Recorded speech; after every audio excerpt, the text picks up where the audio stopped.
Oh, you like that clap? Yeah, I like it. It's a good clap. Strong clap. Thank you. That's a strong clap, Inia. Alon Fellus in the house. Woo! Woo! The big boss. Here we go. Yeah. Man, last night was fun, right? It was really fun, actually. You know, I was so nervous before the show, but it really turned out great. I thought I had a blast yesterday. I really had a blast. Yeah, me too. And I was so glad that everyone did well. Everyone killed it. Yeah, but the worst is if one at a roast, it's usually like one does it bad or something. It's so typical, right? Yeah. And it's always like bittersweet because you know that one didn't do. It's much funner when everyone does it well. The audience are laughing on everything. You know, it's just roast, good vibes. Yeah. I love roast. Do me a favor. Just move the microphone a little bit closer. Yeah. Yeah, there we go. Sit up how you want to sit. Yeah, there you go. Yeah, that's it. I'm just paranoid about that. No, but that's good. I think so. I should practice on my mic. How do you say? It's good. It's good. I see a lot of people doing podcasts and they like sit right back here and the audio still sounds good. So but I think fuck it. I just don't want to spend too much time fixing it afterwards and shit. But I agree with what you were saying, man. Like last night was fun as shit. Everybody killed it. Yeah, I agree. Dude, I was talking to Tuna about it when we got home, and she said somebody had a joke, and it was your joke. Yeah. They said Marius looks so rich. What was it? Say it. But it was I don't know if it was the best joke, but Marius, he's so rich that every grill is a engangsgrill for his family. Because the prize was a engangsgrill, right? Exactly. So there was exactly on it, but like I know what you mean. Like on its own, not in context, you don't think it's the best joke. No, but in context it's fun because the prize was an engangsgrill and his family is so rich that every grill is engangsgrill, right? When they are out of gas, it's just a new Foreman grill, right? That's right. It was Foreman. You even went with Foreman. Yeah, that's the best grill. Yeah, that's it. Holy shit. But there was, I can't remember like the single jokes, but there was a lot of good ones. I thought it was a lot. And Kelly also, she went hard, but it was really good. Yeah. But there was dark shit, but that's what I like, you know? I like the dark shit. Dude, if I'm being like completely honest, my two favorites of the night were you and Kelly. Yeah. 100%. You know, like Marius and Galta, they did good, but like you guys were just like, it's like you had a fucking machine gun and every joke was a bullet. Just new joke, Skrilla. And Kelly never stopped. No, Kelly was on never it. Stopped. I was like, damn, she's been killing everybody now. Oh, new page. Yeah. But it was so dark also, right? But that's what I like, you know. But I was so glad, again, I was just very glad that the audience was with it, that it wasn't like offended vibes, you know what I mean? No I was snowflakes. Because I had one joke about Ahmed. It looks like a guy that would own slaves during the slave time, right? And I was so afraid of saying that joke because I thought that maybe some people would, you know? Yeah, I've got a theory about that, though. It's kind of, you can get away with more on a roast because it's about one person specifically. If you just did it like in general, maybe it wouldn't fly as much. Because they think it's you. Absolutely. But with a roast, they know you're supposed to be mean. And the context of it being a roast, right? And Ahmed did well by saying that this is a roast, right? Here we can say everything, and you have to laugh, and not have to laugh, but you can't be offended, right? And people should. We are here voluntarily, right? Yeah. We are here to be roasted, right? You can say everything. I've heard it all before and worse, right? Like nothing phases me. So just you want to hear it. You want to hear the next level shit. You're like, course. oh, what do you got, motherfucker? And honestly, you know, where I'm from, we roasted each other so hard that the roast yesterday was nothing, right? Yeah. All the Jew jokes I get, I've heard it much worse. You know what? I wrote to Nafil and I go, bro, I got to roast Alon. Yeah. And he goes, I should roast him. I know so much about that guy. He's obsessed with his cat. Yeah. I was like, oh my God. Fuck. Yeah. But I feel like you guys in like, shout out to Bergen Comedy because you guys have a fucking solid crew out there. Yeah, the crew, the kind of the group we are becoming now solid. I also feel like, dude, like because I mean like, and the people that I've just been like hanging out with, you know, like you, Nafil, Johnny Bayer. Johnny Bayer is a legend, though. He's a legend. Johnny Bayer is a legend, and he's a legend. He's better than he gets in a sense, right? He has a family, this and that, right? But if he really like satser på stand-up, he would. I think he would be come far. Yeah. He is the only comedian I know that doesn't turn off He's the same guy on stage that he is backstage. That's why I love him. Yeah, me too. I think you're like that too, by the way.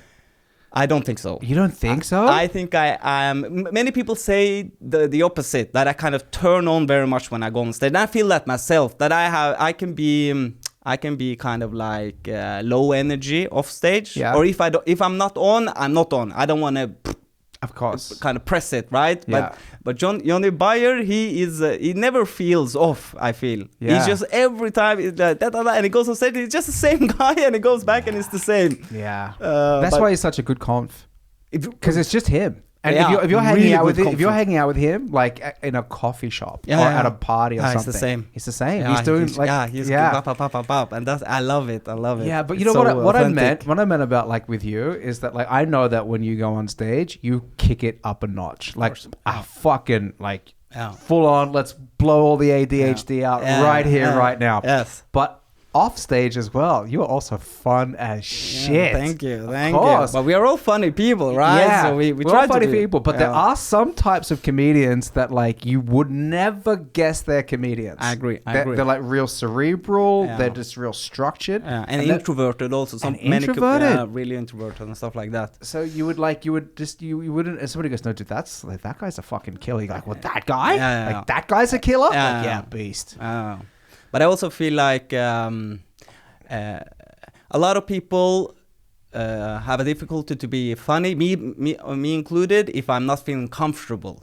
So usually at the beginning, I'm not that funny because I'm so uncomfortable in the new environment with new people that I don't have the confidence to be myself and really try, right? Let's say you are like backstage with big comedians, bigger than you. Yeah. Then you feel like it's not my place to talk so much in a sense, right?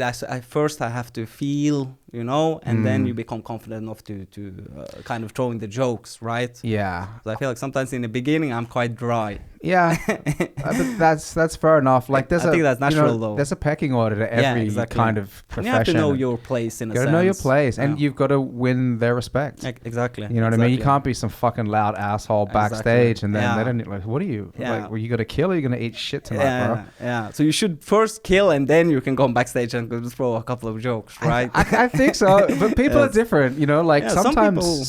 Some people like that are kind of ahead. They're like cool as shit and real friendly. Absolutely. And then some people, they're a little bit more reserved. Absolutely. And I get that. Yeah. And like some newcomers are also very like comfortable. Some people are different. Some people come in the room and they take the room. And I can do that if I feel like I am comfortable. Yeah. Man, one thing that was kind of like a little bit threw me out of my comfort zone was going first last night. I agree. I was like, oh shit, I'm going to go first. Okay. All right. And whenever somebody says this is your position in the lineup, I'll take it. Fuck it. I'm just happy to be there. If you put me there, I trust you. I'm not going to go, hey, can I go? No. I'm going to do whatever you want. But like the nerves, you know what I mean? Because like the jokes were still getting written like on the bus on the way down. Still just, what about this? What about this? What about this? So you haven't practiced any of the, you don't said them in front of an audience before. It's all personalized, tailored jokes. So when I went first, I was like, definitely took me like a couple of jokes to get into the swing, but then I realized that the audience, Armin set the audience up perfect, and they were all there. But you also, I thought about it myself. Because actually, yesterday was the only time I wanted to be first. Yeah. Because I was afraid that people would do the roasts before me. The premises. Yeah. The premises and kind of the jokes also. Because in a roast, it's so many things you can take, right? It's usually the looks and stuff like that. So I was afraid that some people would do the jokes before me, and I was also afraid that if I was worse than the other, it's better to go first because then you have nothing to compare it with. Yeah. Because I was kind of glad. I was very glad I wasn't last. Because the last one, then all the jokes has been taken, and you kind of have everything to compare you with, right? So I yesterday I wouldn't mind being first, but I thought you did a really good job first. I thought about it actually. I was like, I'm glad he went first because he did really well. The audience got loosened up. And everyone did well. So I think both you and Ahmed did an important job there. Yeah. People like have, I can't remember who it was, but somebody that I had a guest on the podcast, they go, when you're going first, you're like really taking one for the team. Yes. You know what I mean? Because like usually people aren't going to remember you. No. Towards the end. That's the problem. Yeah, that is a problem. That is a problem. That is a problem. And I felt actually it happened to you yesterday in a sense. Yep. Right? Because you were first, then you kind of forget it. Yeah, you forget it. Especially when other people are really good too. You're like, oh shit, and so many jokes. I don't know, like I'm guessing last night might have been like one of the highest amount of jokes per minute it was in a comedy show that I've ever been in. Because it was just, it was no bullshit. It was no bullshit. Set up, punch, one line, set up, roast, punch. Right? That's a roast. That's what I like about roast. It is, like I said, it's fast-paced and you just... I got another one for you. Yeah. Check this out. But you really said, because I was also pissed nervous, because of the problem with a roast, as you said, that you have to write a lot of material that you can't test.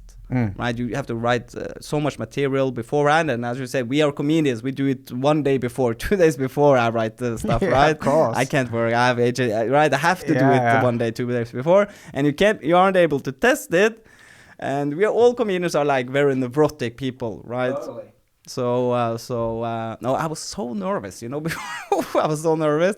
So I was so glad it went well for all of us and was a great show. I was so glad. It was a great show, man. And it's a great festival too. Like just hanging out and seeing all the crew and love it. all the comedians coming by. Hey, what's up? What have you been up to? Love it. Yeah, man. And I see that more festival now. It starts to become a thing, right? Yeah. You had a festival now.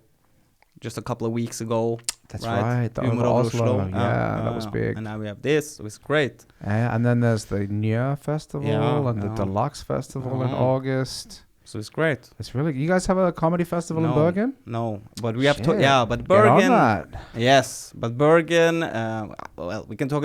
I'm not going to sit here and talk about inner stuff, but Bergen has much more potential than we are using. Yeah. Bergen is the Norway's next biggest city, but it isn't the Norway's next biggest city in stand-up. I feel like Stavanger is better. Stavanger is better now. Yeah, Stavanger is really pulling their punches now. Yeah, they are. Melkevik is now starting its own thing, and there's a lot of good newcomers in Stavanger now. They have a good community. Also in Bergen, we have a good community, but we should make the more out of it. I just feel like all you really need to do is just get a couple of people together that are like, hey, do you want to just see whether we can organize some kind of festival? Absolutely. And then, work it out. It's going to take some time and resources, but, just start small and try to grow it somehow. Absolutely. If it goes well. The problem with SUB that it's a public organization. It's a frivillig organisasjon. SUB is not a privat bedrift, which makes some things more difficult. I understand. And also, the leaders aren't. If it's a privat bedrift, the leaders will do everything, right? It's your job in a sense. But this is a frivillig organisasjon, so you don't make so much money and stuff. So it's hard for people to kind of put their all into it. To try to get some sponsors. Yes. I think that's the move. Yeah, I mean, I guess like what they're doing at Salt is they just have that venue and they're selling alcohol. Yeah. And they're getting ticket sales and all that kind of stuff. So it's financially, hopefully it works out fine. Every show is fucking packed. Yeah. Every show is packed. Yeah. Sold out. So I don't know. Maybe if you go... I don't know, maybe. But we have talked about it. We should do it. I just feel like it's a great experience, and Oslo has so many of these comedy festivals, and if Bergen doesn't have one, it's kind of a no-brainer. Yeah, I absolutely agree. And as I said, Bergen has loads of potential. The people in Bergen are also very funny. So funny. Yeah. Even the audience members, right? Yeah. They're just Bergen people in general are very funny people. Maybe the funniest people in Norway. Really. Yeah. Those and the Nordland people are also funny. Yeah, they're funny. They got a good sense of humor. I feel like they're kind of, I don't know, they're a little bit rougher. Yeah. They're more foreign in vibe. You know what I mean? They like to talk. They like to be rough. They like the punchlines. They like also the snappy, They like roasts and stuff like that. Yeah. So they actually feel more like a foreigners to me. And I like it, Yeah, it's a good vibe. Speaking of foreigners, what's your YouTube channel? Norsk utlending. Norsk utlending. Norsk utlending. Ut gjør det stort, og Allah, ut gjør det stort.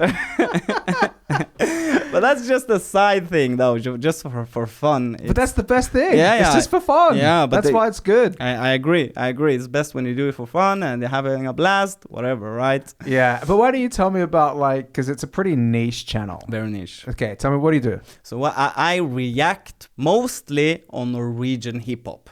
Yeah. So it's hip-hop that the rappers actually rap in Norwegian. So not like Norwegian rap in English, but actually Norwegian hip-hop, which is a super niche thing, right? Yeah. There's X amount of people that cares about Norwegian rap, but I am one of them that really cares about hip-hop. I love music. I love rap. I love hip-hop. And I grew up in Oslo East, which is kind of where a lot of the Norwegian rap culture is. So I was always I never liked it. That's the thing. I never liked Norwegian hip-hop. It has always been lacking, in a sense, right? Because we are a small country and not a hip-hop country, it's right? It's cool with the guys from LA and New York. And absolutely. I get it. Yeah. And that's also hip-hop is kind of the language of the poor, you can say, in a sense, right? Yeah. So Norway don't have that. But I enjoy it. And I thought it was the corona. I was, bored as fuck. I thought that there's no one reacting to Norwegian rap, right? I want to see someone react to, so fuck it, I'll do it. Right now I have time, whatever. We are locked in, I'll do it. And I really thought that still no one listens to it, but the kind of like 200 people that do, they really like it though. But 200 people, like, it's a lot of people. I mean, okay. I don't know how many people were there last night. Maybe 100? You double that. That's how many people you're entertaining. And that's a good way of seeing it, right? Because you can think, 200 people is not that much. But if you have 200 people in a venue, suddenly it's quite a lot of people, right? It's like doing a set in front of 200 people at home, you can say. Of course, it's not at Norsk utlending, I try not to be necessarily funny all the time. I just want to, it's actually a thing for me to be able to be myself.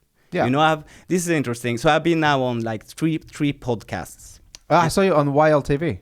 Yes, exactly. Nice. So I was on Wild TV and I was Tynn Suppe and whatever. And every time the podcast comes out, I get like an anxiety attack, right? I get like a super anxiety attack, and I don't know why, but it's just like there's something really. It's like I have a huge struggle of going on stage and being myself, not caring what other people think. But then again, I care so much about what other people think. I'm so afraid of being judged. I'm so afraid of not having the control of what I put out. So it's kind of for me to get over that anxiety. Yeah. Right. Norsk utlending, I'm just there. I'm myself. I don't need to be funny. I just want to be myself and be able to post it and not caring what other people think, in a sense. Okay, but why do you care when it gets posted by another podcaster? I don't know. Just like I don't have the control. I don't know what I've said, right? I'm just a guy that speaks, right? Yeah. And when it comes out, I'm like, oh fuck, what did I say? And it's another thing. It's that all of usually it goes into me being Jewish, right? That is an interesting fact for most people, right? So we talk about the Jewish stuff, but that I'm so afraid of randoms hearing that I'm Jewish, because there are people that I really don't like it, right? And I have experienced violence and death threats and stuff like that. Yeah. So every time I'm like, oh fuck, right? I don't know who watches this podcast, but then again, I'm practicing being myself 100%. I'm practicing not giving a fuck. In a good way. I give a fuck, but in a good way, not giving a fuck. You know what I mean? Yeah, I understand exactly what you mean. And this is something that I've been dealing with a lot lately. And, of course, I mean, like... Every comedian, I think. I think so, too. Because there is this fear as well of being judged by things that you say, either on podcasts or on stage, and getting fucking mails, people getting cancel you, people fucking taking shit out of context. And... So I get it. It's like it can be anxious, but I'm really trying to get better at just not giving a fuck. Yeah, man. Exactly. And it's a constant struggle. It's my biggest struggle in life. The kind of the struggle of being myself, actually being myself. Yeah. I think it's it's really important for people to just. Turn that switch off, the switch of like how other people perceive you, because when you have that switch on too much or all the time, it actually stops you from doing what you really want to do. 100%. Do you know what I mean? It's the biggest obstacle in what you want to do. The constant thought of what would other people think about it. Yeah. I think that really kind of... And it's easier to say than it is to do. Like when I say just turn that switch off, like it doesn't really work that way. You like have to slowly... You gotta kind of like thicken up your skin, I feel like, and then maybe you gotta like dip your toes in the water and see that it kind of goes goes well. But you also need to understand that like a lot of people probably support you without saying too much. Yeah. And if anybody says something that's slightly negative, like in a comment field or anything, you just have to understand those people are fucking probably in some kind of pain, or they're just, being critical towards you because they're not. Usually it's things that have nothing to do with you. Absolutely. And also just thinking that, people don't think of comedy as they think of music, but it's actually quite similar in the sense that you have different genres, right? It's like being a hip-hop fan and you see a rock TikTok and you write, I don't like it. Yeah, it's not for you. But in comedy, it's like, my sense of humor is it's the best sense of humor. So if I don't like it, it's not fun. Well, maybe it's not your genre of humor, right? It wasn't for you. Yeah. Even the biggest artists of the world have haters, right? Drake, people don't like Drake or whatever, right? Yeah. And you just have to think that, okay, it wasn't for you. But yeah, I really want to be the guy that I don't give a fuck, right? But then when you get the hate comment, it's like, oh fuck, it just ruins my life, right? Yeah, something else that you just reminded me of as well is that even if you have a favorite artist or something, say it's like Drake, you don't like every Drake song. Exactly. Not every Drake song is a banger. Exactly. It's like some of them are like, exactly. I like this shit, that stuff, nah. Yeah. So if you're putting stuff out, okay, maybe it is somebody's favorite shit, and maybe it's somebody's just like, I like him as the comedian, that joke, so that's also really important to consider. And not only that, a joke it's like Drake being in the studio, not having mixed it and finished it, and then you get to hear it, right? We have to make our jokes on stage and gradually build the joke, right? So maybe it's a different process, exactly, and you kind of see the process, which makes it the beginning is bad. Then if you heard the first kind of outcast of the Drake's utkast of Drake, it's bad, right? So but that you get to see in a stand-up comedian, right? Especially if you follow him in a sense, you get to see the bad jokes. So. And that's what people are really starting to enjoy doing as well. Like comedy fans, they love seeing jokes evolve. Yeah, that's kind of like this whole new thing. But if that's then you are a good fan. Yeah, then you understand. Then you're a fan of comedy. Yeah. You're a fan of stand-up. Yeah, so because that's like prøverøra that we have, in Oslo, and it's like people that are going there. They know people are trying new shit, and it's packed. They want to see it. Exactly. Yeah. And they go, oh shit, and maybe they see it finished on a special on a video a year later. They're like, oh, he fucking changed this to that. So I feel like that's kind of comedy is turning into this kind of almost like a creative process that people get to share along the way. And those are the people that get it. And they really get it. They really get it. And so those are the people that if they say they like something, or I can listen to that. But if you're just some fucking spastic, random just fucking it didn't work. Shut up. I know it didn't work. That's why I'm trying it, bro. Exactly. That's why it's not going to work for the next 5 or 6 times either. Exactly. How about that? And a comedian usually knows better than anyone, right? I'm on stage. I know when he does. I can hear. Yes, I know, my friend. I know. But the idea may be good still, right? I just have to figure it out. Just give me a minute, right? Dude, man. But you said that you really love Norwegian hip-hop? No, I love hip-hop. You love hip-hop, but you do a show where you react to the... Yes. So are you a fan of Norwegian hip-hop now then? It's kind of ironic that I'm not a huge fan. You could say, but but the Norwegian hip hop scene is becoming much better now. Now it's really starting to become better. It's bubbling, and I do like some things, but I kind of started it just because first of all no one did it, and the other thing I wanted my input. Yeah. Right. When I'm the only one doing it, suddenly my input is quite big. Right. I'm the only one doing it. Yeah. And I know that the people that watches Norsk utlending is usually the people in the business. It's the rappers. It's the A&Rs and whatever. It's the kind of... They are the ones that... Who cares about Norwegian hip-hop? It's the Norwegian hip-hoppers. Dude, you should do comedy at the fucking Universal Summer Party or some shit, right? But that's the plan. So my plan is that... Because I live in Bergen, my plan is now to move to Oslo. Nice. Yes, 100%. So I will move now. The plan is... before December a time, right? And I want to then make a podcast, like a Norsk Hip-Hop, Norsk utlending podcast, stuff like that. Maybe also make a Norsk utlending show, where I kind of have a stand-up show with an artist at the end that does a song or two. Perfect. Yeah, I think also hip-hop and stand-up is quite connected, actually. Yeah. Because it's usually people. There are a lot of jokes in rap lyrics, punchlines, roast, all this, all of these things. All the battle scene. Yeah, exactly. So it's kind of similar. So, but Bergen's a pretty hot spot for hip hop. Yeah. You got a lot of artists coming out of Bergen. Absolutely. Yeah. Bergen loves hip hop. They do. Yeah. They love hip hop. Yeah. And they also love graffiti. They like art in general, actually, in Bergen. It's quite an artsy place. Yeah. Every other shop is like a painting shop. Like for paintings you can buy loads of stuff like that. Yeah, so I'm a Lars Vaular fan, bro. Yeah, Lars Vaular. Yeah, shout out. Yeah, dude, he's a fucking killer. I worked on the Fett music video. Very interesting. Yeah, back in the day. Yeah, so we went there. Maybe I should react to that. Yeah, but I should definitely see it. Which song? Fett. Fett? Yeah. Okay. I don't remember the song, but do you remember the song? No, okay, but it's a killer. It's good. Yeah. But Lars Vaular is good. He's fucking great, man. Technically very good, and real good. He bleeds for it, right? He really cares about the. Yeah.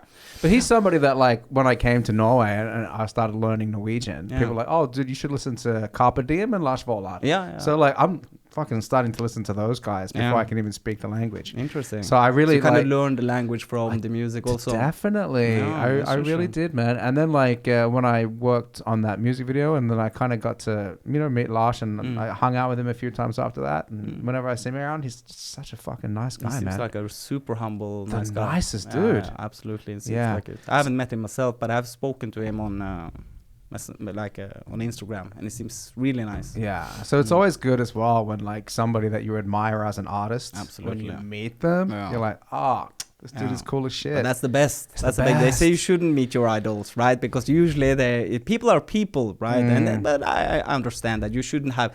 It's very dangerous to idolize people. Yeah. Right. You should know that people are people, and we have many sides of the. Even a comedian, right? People see people on stage. They think they are always funny. Always no. They are usually have bad. They can also have bad days or bad egenskaper. You know.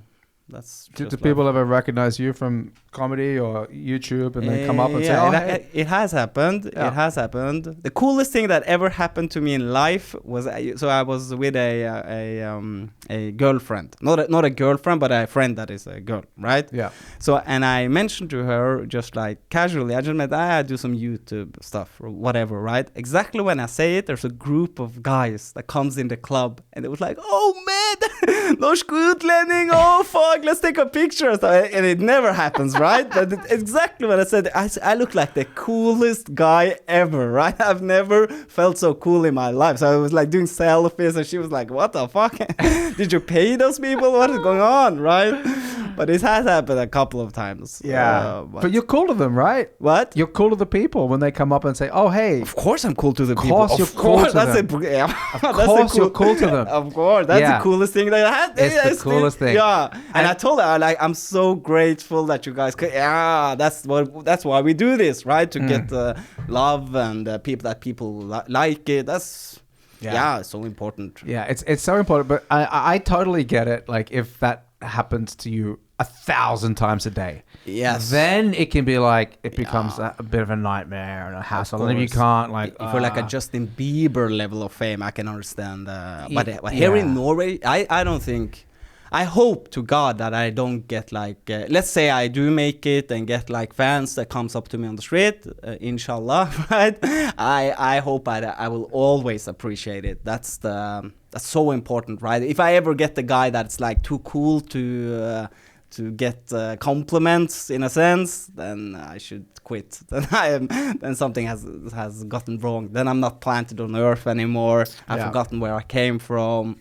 all these things, right? And no one likes a guy that doesn't, right? Nah, but that's what happens when they say don't meet your heroes or don't meet your idols. Is that you're meeting somebody who, like, for you, it's a really cool experience, but for them, it's kind of like, I just want to be able to go to the store and pick up a fucking loaf of bread. And I understand that though, but you also have to be.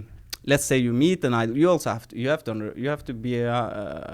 You have to like, hey, is it okay if you have to be nice, right? You can't like just run up, take a picture, and not ask, right? That was what was cool. I think it was Bjorn Eidsvåg.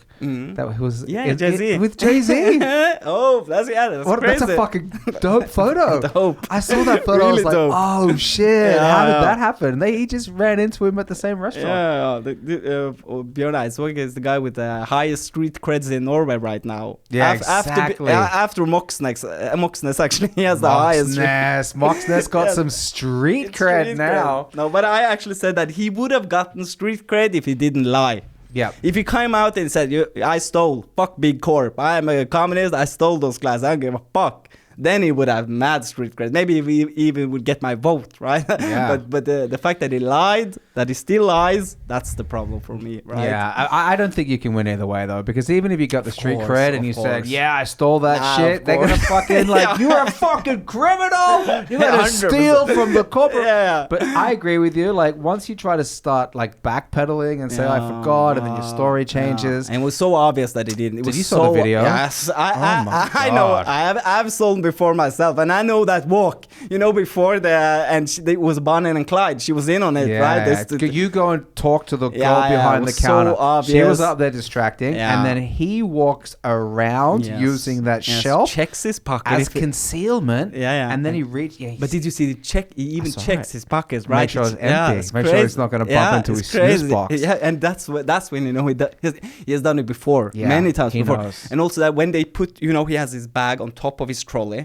opened, right? It's such a thief move, right? It's a guy that has done it before. He has it on top of it, open, so it looks like he just put it in the trolley, right? But it's in his bag. He walks around, checks his pocket, wrap in. And also when he goes out, there was another clip that came out, that when he goes out of the store, he doesn't just go out. He goes like, he takes like a U-turn at the entrance to see if it's beeps. Yeah. It doesn't beep, and then he goes out. Yeah. Right? So it's like a guy that has done it. He knows what he's doing. There's one more piece of evidence. That when I saw this, I go 100% guilty. 100%. He walks past where the glasses were, where he stole the glasses, right? And as he walks past, he taps his left pocket. And what thieves do is they unconsciously bring attention to something they're trying to hide. Absolutely. So he's looking right at what it was, touches his pocket, and then does a fake movement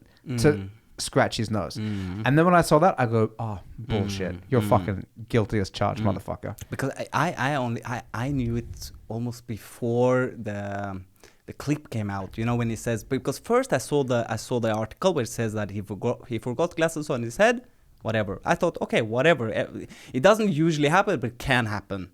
But then when he said that, no, I found it out like 10 minutes after, and then I ripped the tag off because I was so afraid and I was like, bro, that's such a bullshit.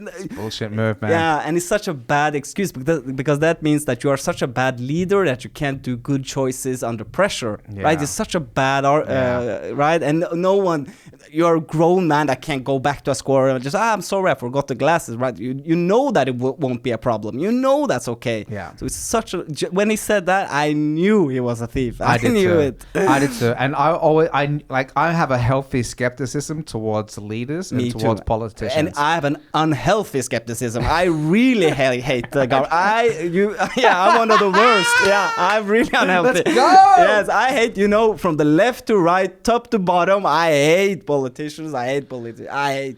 That's because you can't trust them. Cannot. And anybody that wants to have that job is usually going to use the power in a way that they probably are going to bend to their own advantage that isn't going to benefit you. Yeah. And it just goes to show that like these people that run things, they have this complex and this way of looking at things like it's us and it's everybody else. And we are part of the everybody else. Absolutely. And if you can't trust a guy with a pair of fucking sunglasses, then you don't deserve to be the leader of the country, motherfucker. I can't trust you with my tax money if you can't trust you with the fucking glasses, That's right? the thing, too, because everybody in Norway pays a shit ton of fucking tax. And it's like, what are you going to do with that money? Exactly. I can't trust you, man. No. But you know what? I don't trust any of them because the way I see it, the environment makes them corrupt in a sense. You know, you can come into politics with good intentions. Yeah. Right? But if you want to succeed in politics in that rat race, it's a rat race, right? Only the people that eats the other gets on top. If you are at the top, you're already horrible. I know it, right? Only the people at the bottom of the political things are the good people. The people that actually care at the bottom, right? But if you want to go up, it's like a rat race where you have to eat each other. It becomes like a really closed community. Norway is a small country. It's like a high school vibe, right? It's like a high school there where everything is like these social things, right? It's just... I'm afraid you're right. Yes. I'm afraid you're right. It's almost like in Mexican cartels, they have this expression that when they bribe police officers... It's you can it's I can't remember it in fucking Spanish, but it's like money or lead. Yeah, plata o plomo. That's it. The plata o plomo, motherfucker. That's Colombian, right? That's plata o plomo. Yes. Yeah, but that's what they do. Absolutely. So you have a choice when you're a politician. Yes. Do you want to play this dirty game with us, or do you want to get buried? Exactly. We're not going to shoot you with a bullet. We're going to just kill your career instead. Exactly. So that means that only the worst gets to the top, and the good guys are at the bottom. Because the politics, it's what do they call it? It's Hollywood for ugly people. And they're all fucking actors. All actors. And then you have your fucking, you have your game, and your game is to like really game. Stab your way to the top somehow. And it's all about also just lying to, it's not actually about the truth anymore, it's about winning. Right, everyone is just trying to win. No one can say I would vote on if I ever saw a politician saying like, oh, that was a good argument, I actually changed my mind, I would vote for him in a second, right? Yeah. But no one would ever say it, right? It's all about winning. It's not about the truth. It's not about actually making the best out of things. It's just about winning and clout. And all of them they're almost like comedians. All of them care about clout and being loved, and it's shit. The difference is that they have power. Comedians don't, right? Yeah. I have a theory about people, like that people naturally gravitate towards reflecting something in the public life that they have a lack of in their private life. Explain that. I didn't know that. Okay, so like say for example, like politicians, they try to be trustworthy, but they're really dishonest. Yes. Like lawyers, same thing. You know, you think that like they're defenders of justice, they're the worst ones. They're the snakiest ones. So, like, say, for example, like, like maybe particular, like some girls feel like unattractive. And, okay, I'm going to try to get so much fucking plastic surgery done. Is that like your outward projection to the world? Inside. Exactly. Yes. That's my theory. Yes. Right? Yeah. So it's people that lack maybe power that really, and you know what I think you have, because most politicians I feel like is the ones at school that wasn't cool. Yeah. You see what I mean? They wasn't that cool. Fucking losers. Fucking losers. They're the ones that didn't, this is who they are. They're the ones that didn't have friends. Exactly. And they were the rats. Yes. Huge rats. For the other kids to the teachers. Yes. They learned that game. I saw that happen so many fucking times always at school. the kind of the class president. You're the class president. The worst Karens, the worst snitches. They're like, Inia's bringing cigarettes to school again, or whatever. Fucking and shut up. That lack power, exactly as you said, right? They lack the power, so they want the power, right? Yeah, so they're like, you know what those people are? Those people are the people that, like, if you got invaded by the Nazis, they're the ones. Exactly, they're the ones that are saying, hey, Max Manus is hiding under the library. Can you hook me up? And Max Manus is a regular person. He isn't the top politician, right? Dude, no way, he's a fucking ice hockey player or something. Exactly. So the people that are actually the good, as I said, that's the bottom people. That's the real people, the family people, right? But I am so surprised over Norwegians are maybe naivest people in the world. They have such a fucking naive, naive, and they love politics. I don't get why Norwegians, they want more parents, right? They don't want freedom. They want more power. They love politics. They defend. If you see at VG, if you see the comment section, they defend VG as if he was a broke foreigner that got bullied because he didn't have designer clothes at school. Yeah. Right? It's exactly like he stole a bread because he was right. This guy is a millionaire on your money, and how can you defend this guy, right? And I feel like the people, it's so much biases in it, right? I know that everyone that defends it, they are on the left and they vote him. And everyone on the right, they hate, and they are the one that hates it. But you should hate everyone, or you should love everyone, right? If it was Erna Solberg, I would hate on her the same way as it was Moxnes. I don't care where you are on the fucking political spectrum. If you steal, you're shit. Yeah. Right? I criticize them all. Every time someone fucks up, I go on Twitter and I fucking rant. Yeah, you should. You remember remember during the pandemic and Anna with the fucking sushi party in Hemsedal? Motherfucker, right? There you go. I was so right. Me too. Yes, I hate her. Yes. Fucking bitch. Just like I do Moxnes now. Fucking bitch. Because you're making, I can't see my friends. No. I can't have a fucking birthday party. No. I can't go and do fucking jiu-jitsu. Yeah. And you're having this fucking party with 21 people ordering sushi. Yes, typical fucking politicians, right? Motherfuckers. Dude, I was so, I was one of the loudest, but I was loud. I thought they did the whole Corona thing wrong. Of course they did. I haven't even taken the fucking shot. You anti-vaxxer? No, I'm not an anti-vaxxer. I'm just kidding. I haven't taken it either. No, just because I did, it was a principle thing. I just think that you guys are doing this wrong, right? What the fuck? And I just don't get, you can't do shit right, but you can close the whole world. How can you close the whole world and not make poverty go away? Yeah. You see what I mean? It's just like suddenly you have the power to close. If you ask me before the corona, could they ever close the world? No, of course not, right? They can close the world. If you can close the world, you can do a lot of things that you aren't doing. Yeah. You see what I mean? Yeah, they handled that really badly. I think so. And the vaccine thing, I knew it was fucking bullshit. I knew it was a fucking scam. Yeah. I knew that it was just making fucking billions and billions and billions and billions and billions. Yeah. And I knew that they hadn't done any long-term testing. And I knew that everybody would still fucking get corona. Yeah. And I'm not even a virologist. All I know is that the fucking that the virus was evolving, and it's evolving faster than the vaccine to treat the first strand. It was I'm a comedian moron, and I figured it out. And you got all these people. Oh no, we're just gonna listen. Yeah. And these fucking idiots posting all of this government propaganda. You know what I mean? Just reposting it. I was like, you are a fucking moron. Most naive. So dumb. And one more thing, sorry. No, is that my girlfriend my girlfriend is a nurse, and they got the AstraZeneca vaccine, first line defenders. And the fucking nurses started dying. Yeah. They started getting these fucking blood clots and shit. And I go, oh, that was supposed to be you getting that shit. And I told my girlfriend not to get it. She said, you know what? I'm not going to get it. Yeah. And then her sisters got it, and they fucking felt like shit. Yeah. And then they go, oh, guess what? 2 nurses are fucking dead.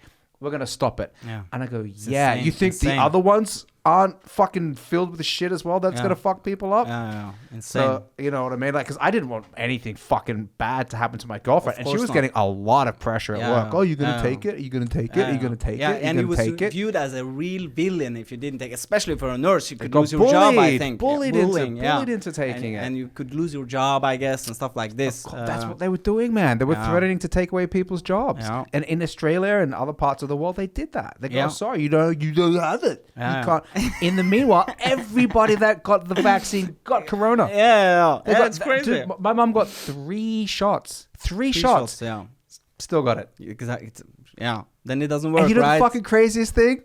Still defends it. Yeah. Still thinks, well, I probably didn't get as sick. I'm like, it doesn't do anything. No, but I agree with you. I agree. Honest truth, I don't even know. I don't know if it works or doesn't. It was a principle thing for me. I just didn't want to do what they said. Right? It's just a principle thing. I don't give a fuck. You. I won't do what you tell me. Fuck you. I won't. Yeah. Nice. But that's a bad. Because I'm just I hate people telling me what to do. Of course you do. I hate being controlled. I already have parents. I don't need new parents. I don't even like my parents You're a now. grown man.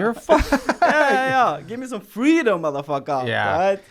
Yeah, but you listen, like the thing is, like you can't tell people what to do with their own bodies. You shouldn't tell people what to do with their lives either. There's so many different ways to live life, and people are so critical about people that live a different style of life. Yeah. Like on the podcast, I intentionally get people on as guests that live in different ways. Yeah, they go, oh, you know what? I live out of a fucking van. I travel and go surfing 6 months of the year, and I go, yeah. You're doing what's right for you. Exactly. Did people try to get you? Yeah, the society wanted to get the job, get the mortgage. Yeah. I would have been miserable. Okay, yeah, that's right. Even like you think about like 5 years ago, 10 years ago, no one's making any money on like fucking YouTube or anything like that. Now it's a legitimate career path. Being an influencer is like a fucking full-time job. All the pioneers get the most hate, right? All the pioneers. In anything. In anything. And even in science, right? All the big scientists. Especially in science. Got all the shit at the beginning and then... Yeah. And I very much agree with you that people should be able to live their life, right? As long as it doesn't, of course, if you're a terrorist, maybe not. But if it doesn't if it doesn't kind of hurt anyone, yes, you should absolutely have the freedom to do what you want, and the best ideas will then win. That is actually the best way to. Right, I 100% agree. Every person is unique, and every life is unique, and they should just choose the path that fits for them. Whether that's to get married and have kids, whether that's to have a full-time job, whether that's to get an education, as long as you fucking surfing, as long as you understand your life strategy and that it brings you happiness and that you are gonna be fulfilled. And there has to be something wrong with the kind of the path that is the right path, because we live in the best country in the world, but I don't know a single happy person. You see what I mean? Yeah. It's only, I live in the best country. I don't know a single happy person. Are you happy? No. So are you happy? Yeah, dude. Oh, you are? Yeah. Ah. You know one. Yeah, I know one then. Yeah, well, that's nice. You know one, man. Yeah. But most people I know aren't happy. Me included. I'm not happy. But you were happy last night. Yes, so happy in a sense, I mean like a contentment, like true happiness. Happy, I can be loads of happiness, like feeling good in a sense, but kind of content, like really being happy for a long time. Okay. You see what I mean? Well, so here's so you have like, let's say a guy that goes out partying every day, right? If you see every part of his life, he is happy in a sense, right? He goes out partying, blah, blah, blah, but kind of at the end, he isn't happy. Right, he's sad, he has lost it. But let's say the guy that is an athlete. If you see every part of his life, he's unhappy. He's training, he's sweating, it's all hard. But if you ask him in the end, are you happy? I'm super happy. I worked every day. It's such a hard life, but I managed to do what I want. I'm happy. That is kind of true happiness, I think. But aren't you doing that? Aren't you like an athlete for comedy? Yes, but if I actually make it, I will become happy. No, you'd be happy just by doing it. I am happy doing it. Exactly. I am happy doing it. There is no making it. You have to get that illusion out of your head. I agree, though. There's no making it. Yes. Even if you get to the happy with the process. Exactly. I agree with Take the fucking making thing out of it, because then you're basing your happiness on a goal in the future instead of realizing, I'm just fucking hanging out right now. I'm doing comedy. There's 10 people here, but guess what? I got to try this new joke. That's awesome. Yeah. Everybody that I talk to, they fucking, man, like they're real zoned in to just the process and the goal. There's no end goal. You're going to do this until you're dead. Absolutely. I know I'm going to do it because I'm so I will never quit. If I don't make it, I will still do it because I love fucking comedy. I love the thrill. I love the whole vibe, and I love the commute. The best thing about comedy, I didn't think about when I began with it, because I am one of the few good things I had in life was that being social. I have friends and stuff like that, but I love comedians. It's the best people in the world. You can talk about anything. They are not judging. They are funny. I just love the people in comedy.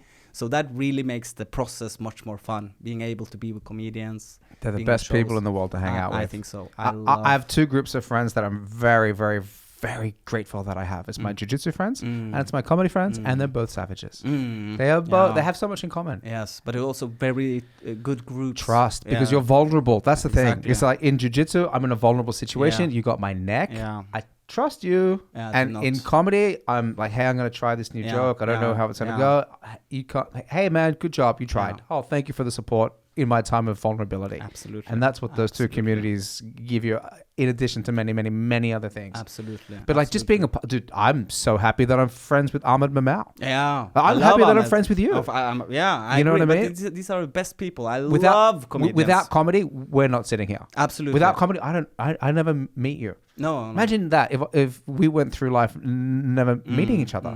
I mean, it would be, I would cry every day. It'd be a disaster. I would have never met you, and I would sit at home crying that I haven't met Inia. Oh, fuck. There would be a big Alon-shaped hole inside of my heart. I would weep until it filled up with my tears. Yes. No, but we would have met anyways. I know it, Inia. No matter what, we would have connected. Yeah. But it's so good because like now we're able to meet people that have common interests and passions for things. Best, right? And that's and the also thing. unjudging people. I feel like comedians are so little judged. They don't judge in the same way that most people do. Imagine this, right? Imagine you get on a plane and you're sitting in the middle seat, and on the left there's a comedian from fucking Sri Lanka. Yeah, on the right there's a lawyer from Bergen. Yeah. Who are you talking to? Yeah, absolutely. Exactly. And the funny thing also, I would connect really with the comedian from Sri Lanka, right? You know that we would connect, right? So you'd be organizing spots. Yeah. You'd be like, I'm coming to Hikadua. Yeah. And we would just talk about, You'd be like, what's it like there? What are the audiences like? How do you tell stories? Yeah, it'd be a 12-hour podcast. That he would be a open-minded, fun person. You just would know it, right? Yeah. But the lawyer on the other side is a dry fucking NPC, right? Yeah, An NPC. man. He's the kind of asshole that's stealing the armrest. Yeah. You know what I mean? Yeah, you would have the battle for him. Exactly. And he would throw up some fucking argument for why he owns it. Exactly. Oh my God. Dude, but the comedian guy, I would have my hand on top of the comedian guy with whole hands, right? That's what that's it.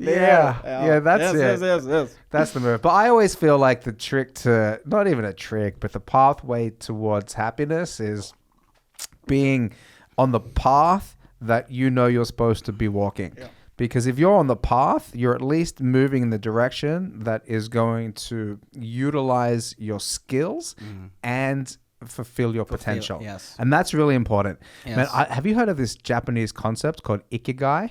No. Oh man, Ikagai is amazing. It's basically like there's a sweet spot. Imagine if you have like 4 circles. One circle is like what you love. One circle is what you're good at. One circle is what the world needs.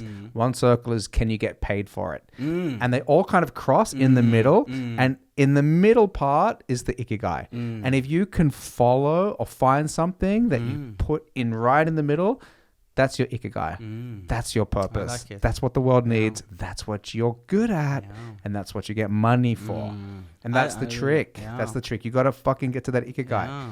But that's interesting. I will look at Ikigai actually and find that. But I hope that's comedy though. I hope that's the comedy part. Well, does entertainment, let's figure it out. Are you good at comedy? I hope. Fucking really good. Does the world need comedy?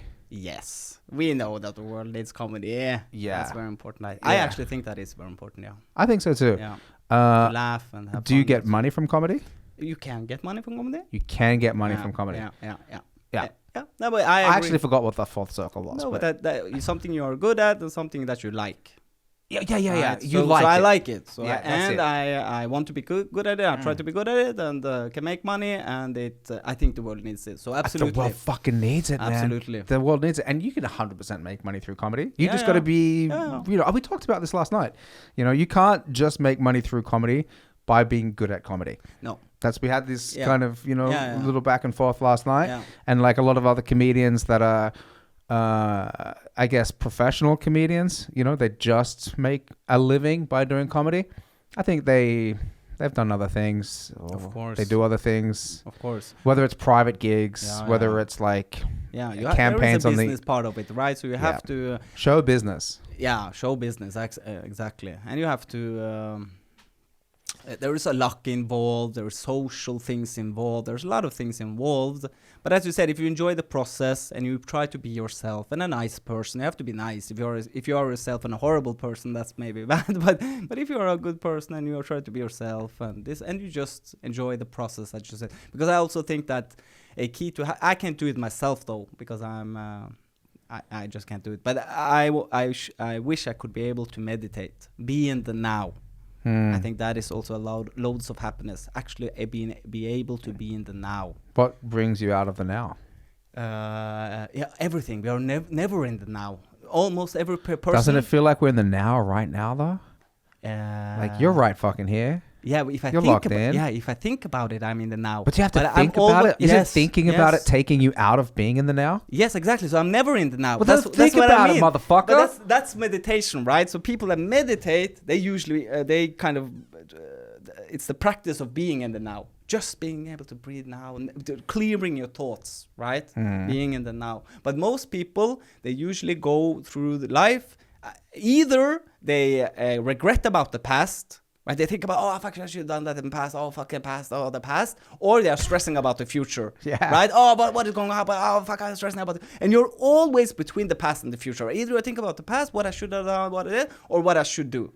But if you take a moment and just like, right here and now, I have it good. Right here and now, I have no. Right here and now, we are having a great conversation. We're having fun. There's no stress in life, right? The future hasn't happened yet. Yeah. And the past has happened, so fuck it, right? Yeah. So if you're always in the now, you will almost always be content and happy. Then why can't you just be in the now more? Just because how usually every head works, right? Yeah. I also have like loads of ADHD. It's hard to relax in the head. I understand. But just most people, but it doesn't. Most people, I understand. Yeah. Most NPCs I know, regular people. I love that you call them that. Yeah. Perfect. They always stress about the future. Yeah. Always, right? Yeah. I have to get children. I have to get family. I have to get a job. I have to this. Blah, blah, blah. So you live your whole life just thinking about the future that hasn't happened yet, and you are also because the feelings are real. So if you are thinking about the future, feeling bad, you feel bad, right? Then you have it bad. You see what I mean? So the fear of the future is real. So you constantly go around fearing and having it bad for the future. But if you could just step back a second, but right now I have it good, right? So the feelings like kind of get away. I understand. Memories are real in a sense, right? Memories and thoughts are reality for you. Very powerful. Very powerful. There's a few things that I definitely do that I am 100% locked in. 100% locked in. Yeah, jiu-jitsu I think is a form of meditation. I'm not thinking of anything else, man. No. I'm just fucking training, trying to figure out how I can get my knee past this guy's hips. Yeah. And stand-up comedy. Yes. Like on stage. On stage, and when I'm writing, if I'm in a flow zone, if I'm like, and even before when I'm preparing or when I'm memorizing. So the whole comedy process, I go, okay, now I'm just focused on comedy. Yeah. This is my job. I'm doing comedy. Obviously with the podcast, you know, I'm sitting here. I'm not thinking of anything in the future. I'm listening to every single word that you say as best I can. Well, that's great. And but I can. One last thing. Yeah. Sex. Yeah. Sex. Yeah. When I'm fucking, you know, like hanging out with my girlfriend and getting freaky with it, you know, I'm not thinking of anything else, man. I'm just like trying to think of like what position am I gonna bust in. You know what I mean? That's it. That's like, oh, please don't come. Please don't come. That's a form of future, though. Right? Yeah, that is a form of I lost sex. Yeah. Because I wish I could say the same things, but even during sex, let's say, I am thinking about, oh, does she have a good, or you get like, I don't know. You just I constantly get out of my. Okay, so your head is just constantly it's like a TikTok. Really? Yes. An infinite scroll loop. Yes. No way. And it becomes worse with those things. So I feel it, you know? I feel like my brain is a TikTok. It's just like one thought. And it's horrible because let's say I want to clean. Yeah. Right? I can like, now I'm going to clean the kitchen. And then suddenly, like an hour later, I'm in front of my computer. Like, oh, fuck, I was supposed to clean. Right? And then I go, every time I walk in a new room, my thoughts just get different. Every time I walk through a door, I'm thinking about something completely different. Wow. Yeah. Have you always been like that? Or has it gotten worse because of TikTok? It has gotten worse, but I've always been like this, yes. But it has gotten even worse. Okay, so the short form content is also kind of like and not informing the way that you're thinking. So you have 15-second thought, minute thought. Yes. And just constantly. Yes. And not only from the apps, the way they are designed, but also like the constant expressions you get, right? There is I miss being bored. You see what I mean? I think being bored is quite healthy. Do you read?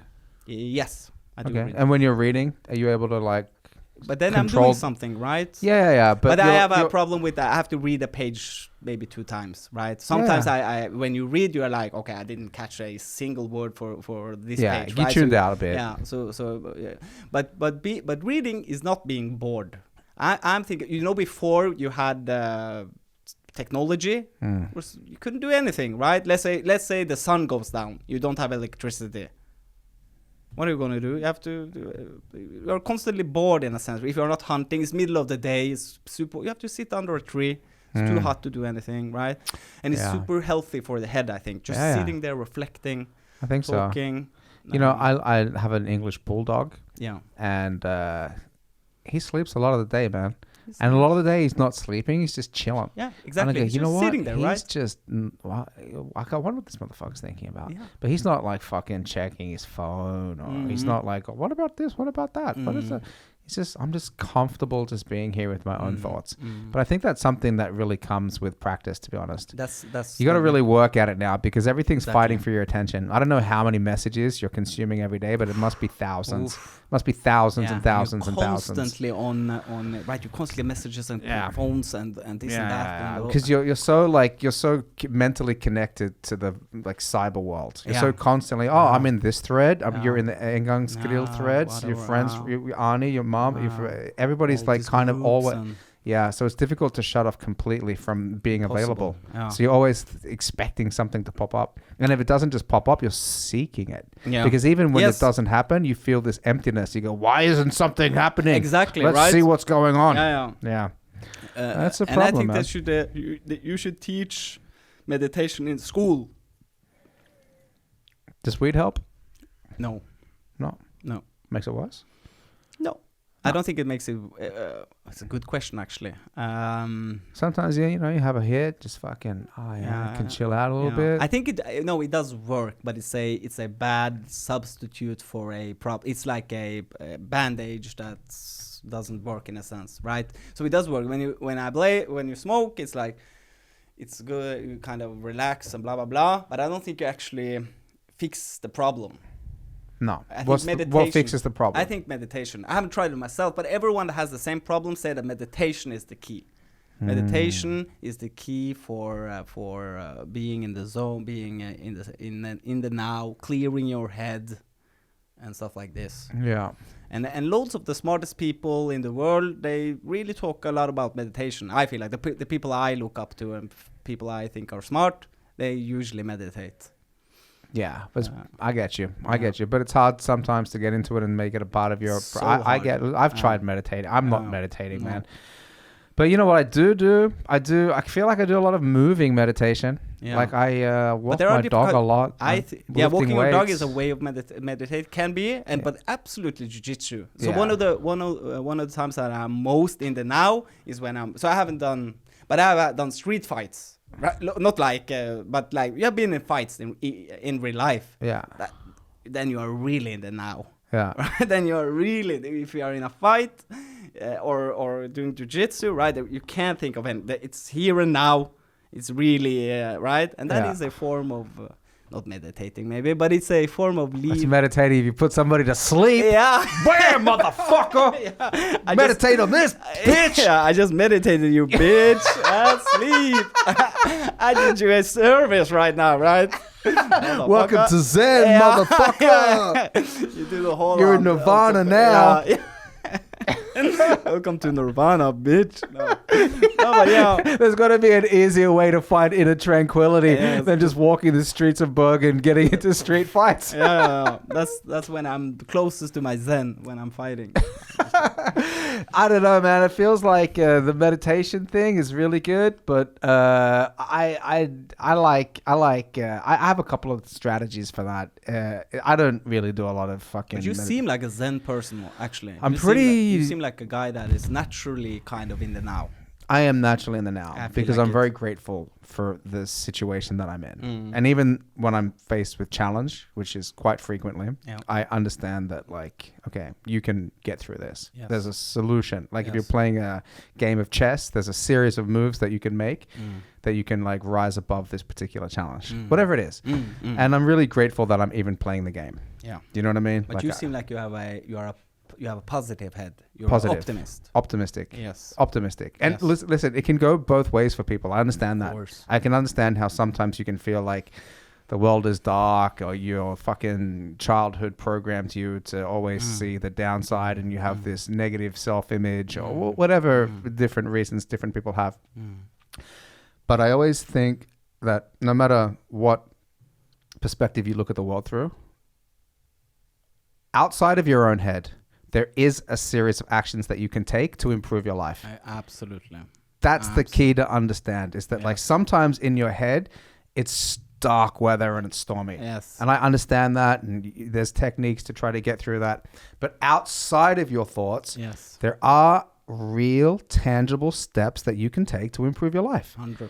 And I always try to keep that in mind whenever I'm trying to accomplish something or solve a problem. That's a good perspective. Try to get out of your head. Try to see it in the third perspective. It's like a video game. Yeah. You can be like first-person shooter, or you can go third-person mode. Exactly. And sometimes you just got to go third-person mode. Exactly. That's why everybody's so good at giving advice, but so bad at giving it to themselves. Absolutely. That's the thing. You're too connected to the. And if you're able to give the same advice to yourself as you would a friend, then you're starting to come something. That's deep. It's hard to give the same advice and actually really follow through. And I am a pessimist by heart. I see the negatives and stuff, which is funny. It's funny in stand-up. Makes good jokes. Yeah, but it can be bad for your head. Yeah. But when you see the negative in something, you must realize that that's one side of a coin. Absolutely. And that if you're just seeing the negative on the other side of that, there's a positive. Take it with a grain of salt. I do see positives also. But I'm kind of I'm more of a pessimist than an optimist, you could say. But of course, we are all people, are very complex, and of course, and I said I wasn't a happy person, but I'm a happy person in the sense that I'm kind of like glad, I like humor and I like to have fun, and when I'm with people, I have fun. Yeah, I recognize that. Yeah. But everybody that goes through life has their own series of difficulties to overcome, whether it's like some kind of biological programming, the way that your brain is formed, or your childhood, or the way you look. But I think it's important because I can fall in that trap that the worst thing you become is like bitter, right? If you're like, oh fuck, my childhood was this. Oh, I have these genes. Oh, I have this, and you're kind of like bitter, blah blah blah. But that's a horrible hole to go in. You should never become bitter. You should always kind of like, okay, I got dealt these cards, but make the best out of it, right? If you're always complaining and fucking complaining about the past, it doesn't help anything, right? Right? And I have to check myself sometimes, right? If I would go, I deserve this. It's happened. But no one wants to hear that shit, right? Just step up. Yeah, the thing that like I've kind of been exposed to a lot in my life, which has formed my strategy on dealing with things, is that every person has a unique list of weaknesses, right? What you need to do is turn those weaknesses into strengths. Absolutely. Because you think it's a weakness, but it's not really. It's really a strength. So like when I came to Norway, I struggled with the language and I couldn't get a fucking job. And I was like, you know what? I speak English. I thought English was a weakness. And my friend's like, dude, are you kidding? Everybody in Norway loves English. Just speak English. Yeah. And I was like, oh, yeah, okay. Maybe I should just fucking do that then. Everyone knows English. Exactly. And you can get some jobs you can get only if you're a good English speaker, right? Exactly. And then you think like, oh, I'm a foreigner in like this foreign country. I don't know their culture. I don't fit in here. I don't know. Super interesting and then they go, guess what? You have a different perspective on things, and that's valuable. Very valuable. Especially in stand-up, right? Yeah, especially in stand-up, but also in business, also in art, in creativity, in almost everything. Yeah. So like everybody that looks at any quality that they have as a weakness just needs to understand that there is an environment where that is a fucking superpower. Yeah. That's the thing that you have to understand. You just got to go, oh, the thing that I think is a weakness, That's what I'm going to fucking double down on. That's my gift. Yeah. And when you have that perspective and when you put that thought process into action, I think you can go far. Yeah, you can. You see that all the time in comedy as well, because every fucking comedian makes fun of their weaknesses. Yes. Your weaknesses were Kelly's best jokes last night. Yeah. So it's you literally see it in action every time you perform. Absolutely, I totally agree. The perspective is so important. Yeah, and that's what I'm lucky to have. That's the one fucking thing that like helped me overcome surviving in Norway as a fucking dad in a country with no job and all that kind of shit. You know what I mean? Because I came here as a fucking, exchange student, got a chick pregnant. Now I'm spending the rest of my life here. That's it. That's how it works. Those are the cards I was dealt. I was on my way back to Australia. And then, okay, pregnant. Here you are. New life. Just like that. Everything changed. But I love your perspective. You are such a positive guy, right? I love it. I think that really gets you far. Just making the best out of it, not just being happy and fun like you are. It's great. Thanks, man. Yeah, I think it's helpful. And you got to have enough people working against you. So you don't need you to work against you either. So true, right? Yeah, right? Don't be your own enemy. No, you should be your own biggest fan. Absolutely. You should be your own biggest fan. That's what you need. Maybe not fan, but you should be your own helper. You should be your own friend, right? Your friend is maybe not your fan, but it's a friend that wants you the best for you. You should speak to yourself as you would spoken to a friend, because we usually speak to ourselves so hard, right? You wouldn't speak to yourself as you would to a friend. Nah. So could you imagine? Why are you speaking to yourself that way then? Yeah. Right? Yeah. Dude, I think the last guest I had in here, he talks to himself as if he's talking to an 8-year-old boy. Yeah, I saw that clip. Yeah, right? It's a nice clip. Yeah, I agree with it. And that's what he needs, because it's exactly what you just said. It's like we're so harsh on ourselves. Yeah. And then you got to realize, he said it beautifully. He goes, he talks to himself like he's an 8-year-old boy trying his best. To become good for his son, he said. Right? That was him. Yeah. Yeah. So that's... Yeah, man. It's like the reprogramming of your inner voice is so critical towards happiness. Absolutely. Because people that have this programmed negative inner voice, they get depressed. Of course. They don't. Reality is only in your head, right? It is. If you talk bad about yourself in your head, then you have it bad, right? Do you know who has it bad, man? Who talks about the incels? Incel. But that's where bitterness comes from, right? Those are most bitter people, right? That's what being bitter in the world. I don't get women. I have shit. They become really bitter. Instead of saying, okay, how can I improve? How can I become better? How can I do this? They're just like, fuck everyone, right? I will become the enemy. Fuck them, which is a horrible perspective. Right? It's really bad, man. But imagine if nobody sucked your dick. I understand that would be, because I understand. It was one of the only thing that I managed in life. That sounds horrible, but one of the only thing I managed in life was women, and that's just the worst sentence you can say, right? and cancelled. Yes, and the friends and stuff like that. So, I without being lonely, I can understand that is the worst thing you can be. Being lonely, I think, is the worst. One of my biggest fear is being in my deathbed without anyone around. Right? That is my biggest fear. Yeah. And if you see if you ask people on their deathbeds, what do you regret the most and stuff like that, is being with their families, not being lonely. And incel people are really lonely, I think. Oh, dude, I have a terrible deathbed story. Oh, a terrible deathbed story. Give it terrible. I'm telling you, because it's... So my grandma was dying, right? And we weren't sure when she was going to pass or anything like that, but we knew it was soon. And we're kind of all on standby. And I went out this night, right? This was 15 years ago, just before I was about to come to Norway. I went out with my friends and these two fucking banging Swedish chicks, dude. These two fucking banging Swedish chicks, man. And we were out and we were in the club, and this one chick was kind of with me and the other chick was with my buddy. And the one chick with me goes, hey, don't tell Lisa, but I really like ecstasy. Should we get some? I go, yeah, let's go. Yeah. And then my friend goes, bro, this chick likes ecstasy, but she doesn't want that chick to know. I go, they both like ecstasy. They both are hot Swedish chicks. Let's go. So we got some ecstasy, bro. We had like the fucking best night, man. We had the best night. We were in the club. That's when you feel real happiness. Real happiness. We went back to their place at like 8 in the morning. Just fucking. I know the drill. You know what happened after that. I know. You know what happened after that. And then like my phone is ringing. I'm like, I'll take it later. I'll fucking take it later. I'm hooking up with this chick. We're doing lines of blow. I'm sniffing ecstasy off her Swedish asshole. Man, it was crazy. Me and my buddy just dicking these bitches down. And then, like, I kind of fell asleep. And then, like, I wake up later, like, just no serotonin in my body. And look at my phone, like, 30 messages. Where were you? Grandma's passing. Everybody's here except you.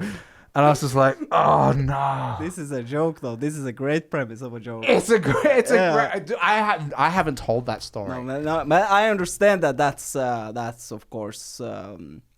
hard for you. Yeah, my family just never looked at me. They're like, "Where were you?" I'm like, "Oh, you don't want to know." Yeah, you really don't want to know. You don't want to know. I really can't say. Yeah, just tell her I love her. But then again, we are all human. Right. We're all human, bro. We're all human. Dude, when you meet Swedish chicks and you got some ecstasy. Even your grandma would have rather.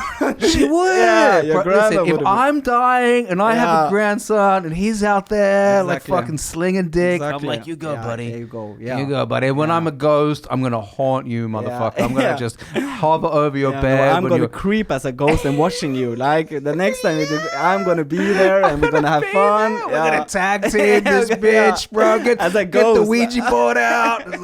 Do you want the double dick? Get the Ouija board out. Yes, I do.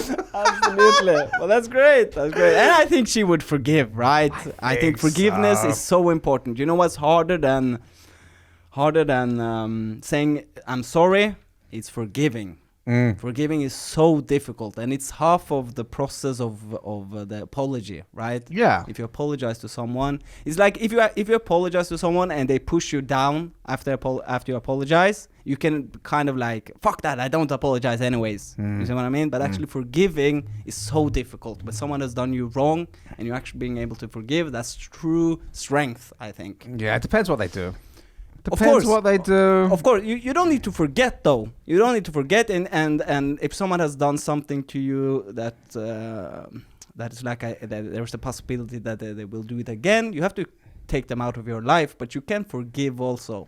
Yeah, you that's true. Forgive and. I understand. Like, let's say you were in a relationship with somebody and you had like 2 kids, and she went out and she like fucked a dude, and like all of a sudden she's like, she didn't tell you, and then. You found the taxi receipt, and you put it all together. No, of course it's because I'm really sorry. You're like, no, of course you don't need to. Of course you have to throw that girl out. You can't be with her. Maybe you can, but you don't need to forget, and you don't need to be in a situation where it can happen again. But you can break up with the girl. You can be sad for a while, but then you can forgive in the sense that you forgive in your heart, that it doesn't kind of like tear because you kind of leave this. That's true. It's poison. It's poison, right? You have to be able to forgive to kind of get out and forget and live your life. No, you're right. What they did can still have consequences. It should have, right? Of course. It has to have consequences, but you can still forgive. You can still say, I forgive you. Yeah. Now pack your shit. Yes. Get the fuck out. Get the fuck out, yes. My lawyers will contact you in the morning. Yes. But I won't be sitting here 2 years fucking crying about it, right? I will forgive in a sense in my heart. And I can also understand that all people are apes, dumb apes, right? I forgive you as being an ape. I forgive you for being a human, but I'm not gonna be with you. No, but you can do both. Yeah. No, I think I'm pretty good with forgiveness. Usually, I haven't had anything. I'm also like pretty big with revenge, though. Like to let you to be 100% honest. I'm pretty big on revenge. Like I'll forgive you, but I'll kill your family. I see what you mean. But I think revenge is it's bad, right? Because then you use up so much of your life thinking about that person, right? Planning and revenging and this and plotting. That. Yeah, it actually destroys your life, right? You are using so much time and energy. As you could have done that on podcasting or stand up, right? Yeah. Thinking about how you but I'll watch your fucking house burn. Yeah. I'll get boards and nail up the windows. You're not getting out, motherfucker. I got a can of gas and some matches. Let's go. Yes, but the best revenge is doing well, I think. It's true. You're right. If you do well and you become happy, and it's the best revenge, right? Then you have really, I won, right? I'm happy. I have done it well. That's true. Happiness is the best revenge. Yes. Really, it is. Yeah. No, I don't. Because people, if you go around revenging, you kind of show the person that you are thinking about them, and it's just a cool plot device in movies. Yeah. You know what I mean? It's like, oh shit, we're going John Wick without revenge. Shit, bro. He lost 4 of the best movies in Hollywood. Absolutely. So it's a good plot line, but. No, but you're right. To live a happy and healthy life, you want to try to just have a clean of a consciousness and a clean heart and as much positivity. Being truly happy, right? If you're truly happy, you don't want any negativity. No. Like the less negativity that you have in your life, the better. Yeah. And life is going to throw shit at you no matter what. Absolutely. You know what I mean? Absolutely. You're going to fucking break your arm or get your whatever it is, lose the job. But if I'm happy and I get the career I want, I get the girl I want and this and that, it doesn't matter what people did to me in the past, right? Exactly, because that made you where you are in a way. So what's your fucking best case scenario, man? In life? Let's hear it. Dream big. Tell me the best. Let's keep it as a possibility though. So I think my best case scenario, I think that I will manage to become an entertainer, a comedian. But more than a comedian, I want to become an entertainer in the sense that I do stand up, but I do podcast. Maybe I'm in a show, right? That I do what I create. That is what my real passion is. Creating stuff, creating stand-up, creating content, creating fun stuff. So I do that and I'm successful. I get the money and then I get the girl I want. So let's say I'm successful. I'm happy with myself as a person and I get the girl I want and I want children. I think is a big part of life. I want children and I want to live for others. Which may sound bad, but I think that is true, not necessarily happiness, but true virtue, right? That you are a person that you are living for your wife, and you're not in the sense that you are unhappy, but kind of like I'm responsible for stuff. People need me. I'm doing good. I think that is happiness. I think that was a very good answer. Yeah. And I really agree with you when you said that, like, being responsible for other people as well, because like that's a really big part of kind of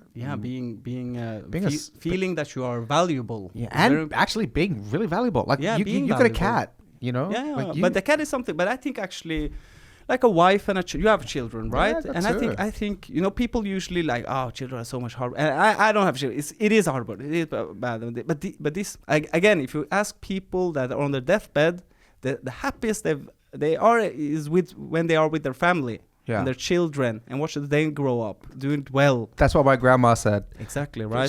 That's it. That was like, and everyone says it. Yeah. And that is a huge clue to happiness in life. If everyone on their deathbed regrets not being more with their family and friends and people that care about, it means that is what they think about in the end.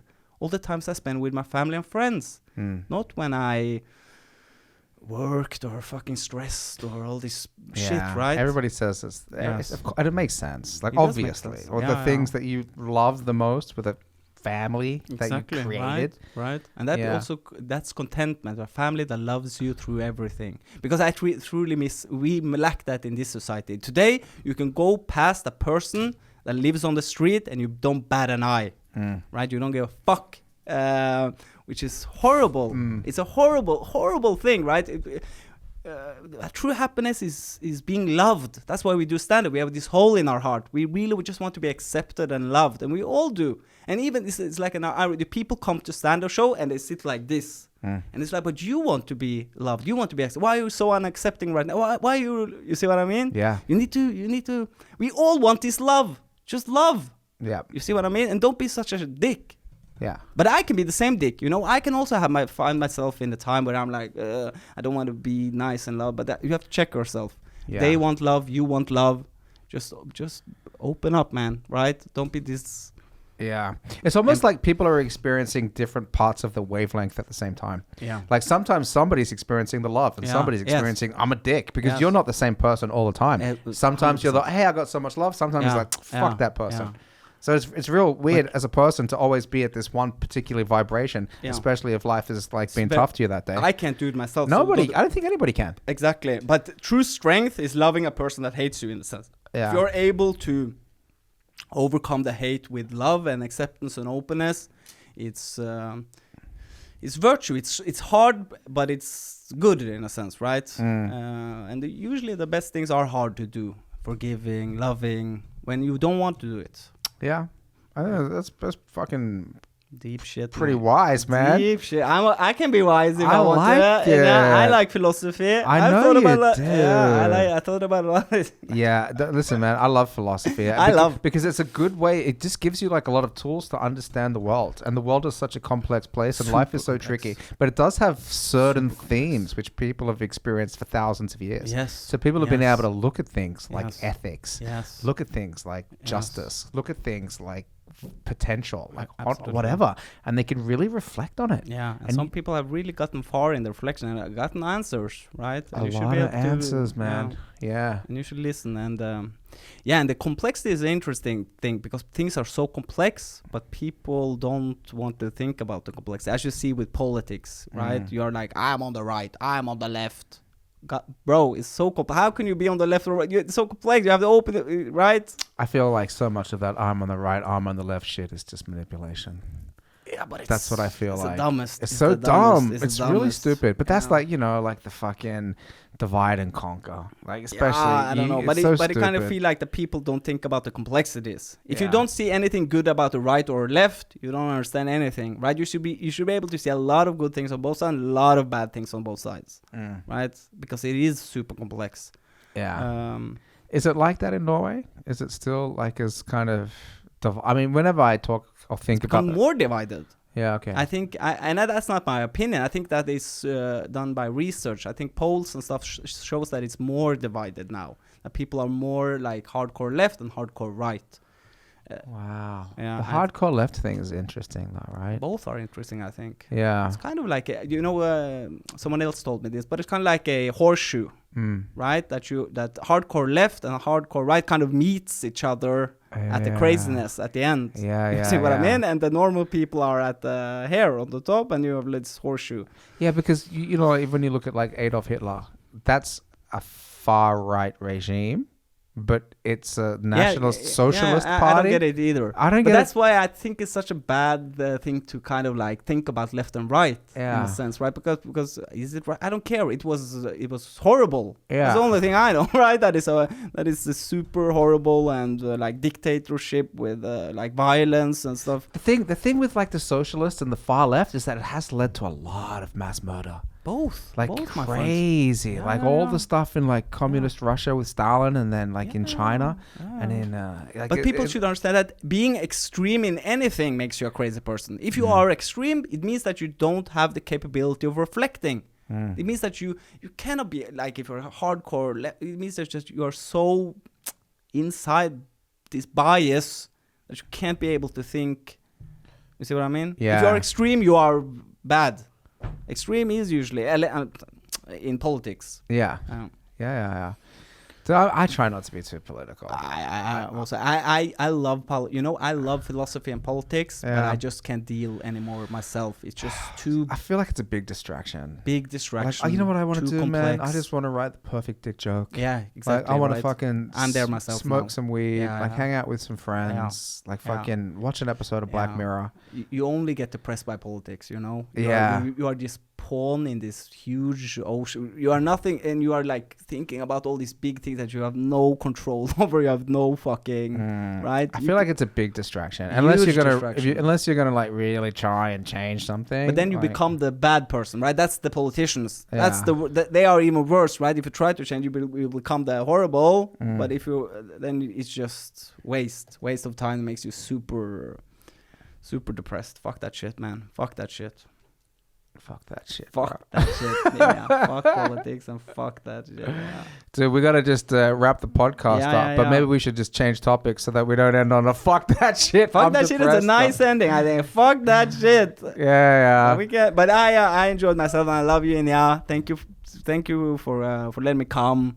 Of course. Yeah. I'm so glad that like I got to perform with you last night. When I saw that you were doing the roast, I was like, oh, nice. It's going to be good. And the last time I saw you, we did Hangover together and you murdered that shit. It was super fun. I think I followed you and then I was like, fucking, this is a party. This is what's. But I love your vibe, Inia. You know I love your vibe. Thanks, we will do stand up a lot together in the future. You know. Yeah, I can't wait till you move to. When are you moving to Oslo? So